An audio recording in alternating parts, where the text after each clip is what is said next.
Yo, what's good? This your main correspondent, Alan Taylor, and I'm back in the broadcast room yet again, always with another one. And yes, it is another one, listen, look, man, a few things that we need to actually start back getting into in life. And I believe this wholeheartedly is also protecting our elders out here. I mean, it's just real.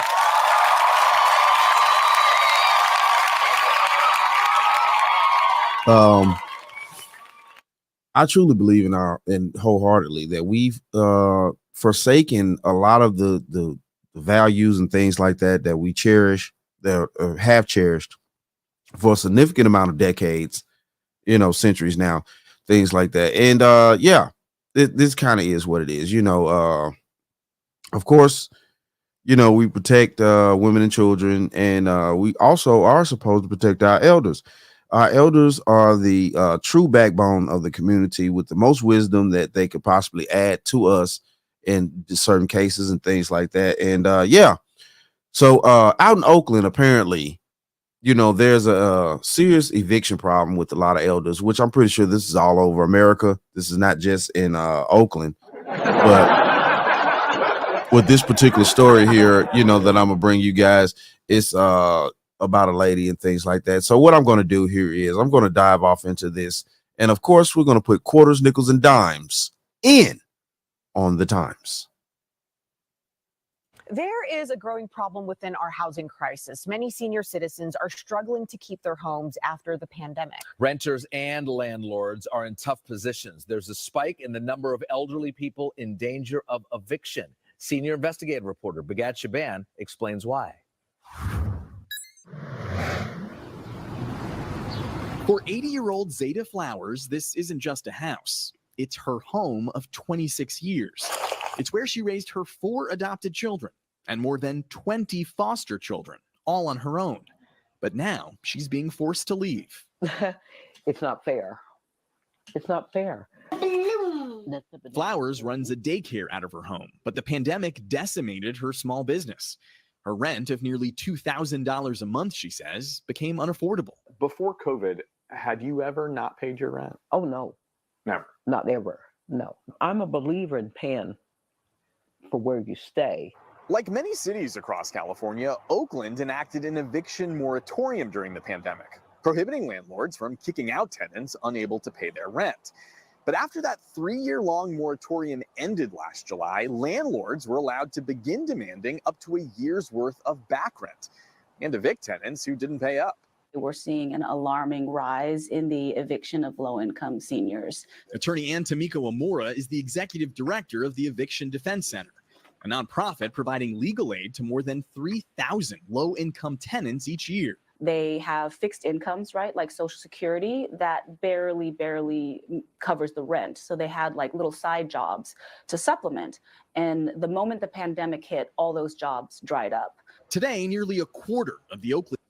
Now, this is definitely the truth in this case. I can see how this has happened to this elderly woman because due to the pandemic, in situations like that, when everybody was, staying at home, basically, her specific side hustle was to babysit, technically, was to, has been raising foster children, things like that. So I could see how the income, the side income, basically, in her case, pretty much got deleted at that moment during 2020. That's a whole year of her not being able to take care of, children or babysit, things like that.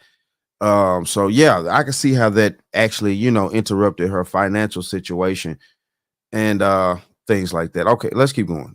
Clients at the eviction center are seniors. That's up 17% compared to pre-pandemic. Tenants advocacy groups in San Francisco and Berkeley are also seeing spikes in the number of elderly facing eviction. Nationally, seniors are now the fastest growing age group experiencing homelessness, roughly 140,000 and counting. If you notice too, yes, in this particular area. Now, California it's very high to live in California. I don't care what part of California that you reside in.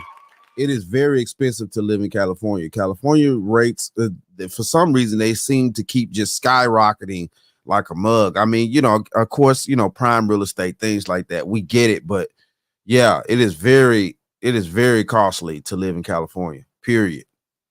How do you tell somebody who's 75, get back in the job market because you need to make $600 more a month, right?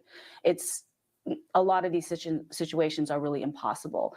Her nonprofit took on Zeta's case after Zeta got an eviction notice from her landlord demanding she pay nearly $18,000 in owed rent or move out in 3 days. What went through your mind? What went through my mind, first of all, is they didn't care. To expect me on a short notice to move that fast, like in 3 days, impossible. Tenants can legally fight off their eviction for rent missed during the pandemic if they can show they endured a substantial financial hardship as a result of COVID-19. You can't just say it. You have to be able to support it. Real estate attorney Mark Chernev says renters need to have documentation proving their struggles. They may also have to get an attorney if their landlord disagrees and takes them to court. What would you say to those who argue that this puts an unfair burden on the shoulders of tenants? Because the only way to make the defense is to have to go through this legal process. If it's truly the result of substantial financial hardship, you would have bank records, you would have credit card bills, you would have loss of income that you could show, you could have decreased of hours. That would be pretty easy to prove up. Sure. Now, my quarters on this is that we're talking about seniors here, people that are, let's just say, 70 plus at this point right here. Because, maybe in your 60s, you still could probably have a little side hustle, things like, but I mean, you're talking about a generation of people that you're talking bank records, credit cards, all that. A lot of these elderly people don't have all that shit like that. So what the French toast is there to think about? We have to still think about the situation at hand here.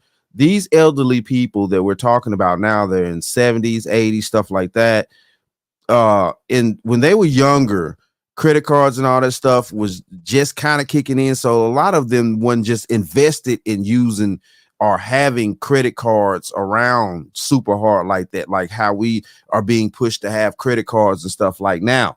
The banking system also changed around these people throughout the decades. It doesn't work the same way that it used to for them. A lot of these, if you go back, a lot of these people like this lady's age right here, when they were younger people, mid 20s, 30s, 40s, stuff like that, they actually still wrote checks. They actually still wrote checks and things like that, paper checks to a lot of places that used to still accept paper checks back in those days and stuff like that. I know that's, obsolete now, basically. I mean, I'm just being honest. It's not a lot of checks being written, personal checks, what I'm meaning, from, normal everyday people. Yeah, you still probably get a check from a large business or corporation, things like that. But personal checks used to be the thing. And a lot of places don't accept personal checks anymore. So they use the cards now, things like that. A lot of elderly people up in that age, they don't have that information like that because 9 times out of 10, she probably still may be using paper checks, low key, in order to pay certain bills and things like that. Chernev has represented hundreds of landlords, including the homeowner who sent Zeta her eviction notice. As unfortunate as it is, small property owners can't subsidize these types of situations. It's not fair to ask them to. While Zeta received her notice after the moratorium ended, we've learned hundreds of seniors were also getting eviction notices during the moratorium. Now, what I'm asking too is, okay, he just said small property owners can't cover things like that. And I get that too, because small property owners are not like a corporation that owns a huge amount of properties and things like that. They can kind of, check and balance the books a different way. They are get in touch with different what's the word I'm looking for? I just say different people that can maybe, help the elderly lady and subsidize things, stuff like that. But my thing of it is this woman has had this property. She's been renting this property for 20 years. That's 2 decades that she's been renting from whoever she's renting from. So now that's a substantial amount of time to rent from somebody. You know, I'm also wondering why this lady doesn't have anything, you know, in her name. Like, she hadn't bought in 20 years. She could have bought a home technically. So it kind of throws me off to a degree. But, you know, I guess things work different in California. I'm not in California, so I don't know the whole logistics about things, but it is what it is, though. When it was illegal to force someone out of their home because of missed rent payments. Records we obtained from Oakland's housing department show the number of eviction notices filed against renters did drop by about 80% once the moratorium went into effect. But during the 3 years it was in place, we've learned landlords still sent out more than 2,500 eviction notices, including to low-income seniors. The letters threatened to kick out renters within just a few days, even though landlords didn't actually have the legal power to evict them. During the moratorium, courts weren't granting evictions for lack of payment. There is no teeth behind those notices because the law says you can't collect that rent for that time period. But for many tenants, just getting those eviction notices was reason enough to pack up. That can cause very vulnerable populations like low-income seniors to be scared and not know their rights and, you know, to basically move out. In fact, during the moratorium, we discovered Oakland landlords sent at least 350 eviction notices to renters at 10 apartment buildings that cater to low-income seniors and those with disabilities. The apartments are all owned or operated by 3 companies: Newport Partners LLC, Christian Church Homes, and Human Good, which calls itself California's largest nonprofit provider of senior housing. Hey, listen, look, you know, okay, let's break this down. 3 companies. So obviously, with these 3 companies right here, now the lady that we're actually talking about right here, she's her home is owned by independent people. So, you know, private people. That's different. But these 3 corporations, and now one thing I'm just truly pissed about right here, like, seriously.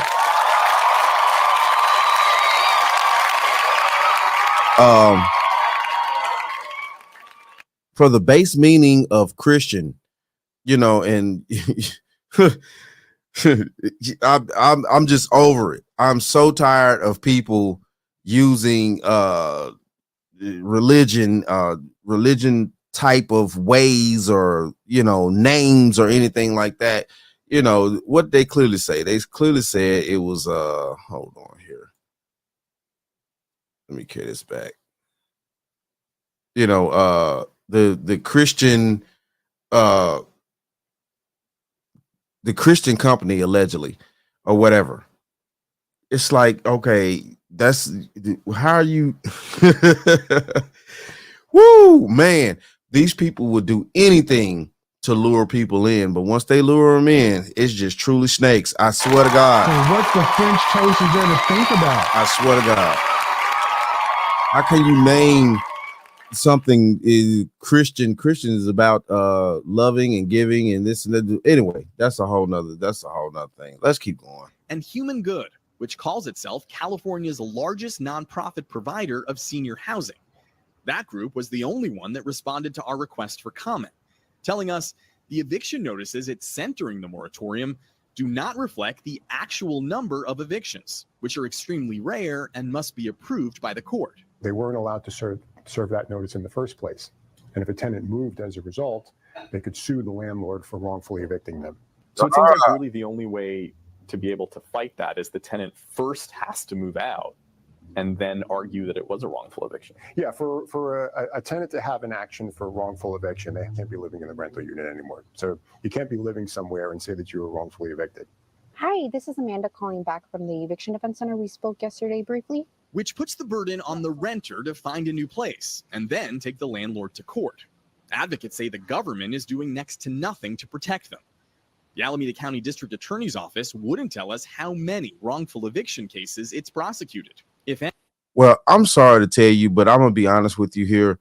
At this point, The reason why governments and things like that do not protect the elderly or corporations or whatever you want to say, they don't do this, is because at this point right now, the elderly people have technically served their purpose.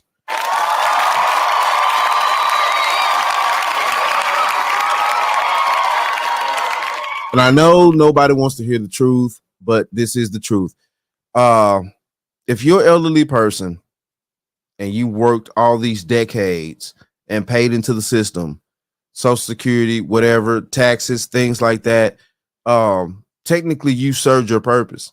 So now the elderly people definitely here in America are the most under respected, the most under appreciated people that are in America at this moment, because you know what I'm saying, it's basically like a toss out. You know, they work all these decades, they pay into the system, you know, especially due to the fact that, you know, society changed on them. You know, technology kicked in. You got to think about it. Most of these elderly people that we're talking about are seriously up in age, 70 plus.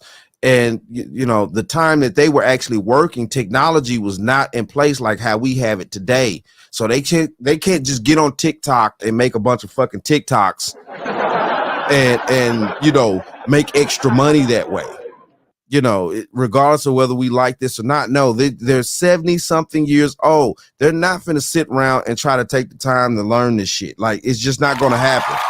It's just not gonna happen. So what the French toast is there to think about? You know, we've priced out our elders in society and things like that. They're not gonna, you know, because to be honest with you, yeah, just looking at it now, yeah, they could get on the internet and tell stories and things like that, or do stuff that people would probably listen to, and eventually it would get monetized and stuff like that. But a lot of elders are not, you know, they just not into technology like that, and I get it. Like, they're it's just not for them, and I understand that it's not.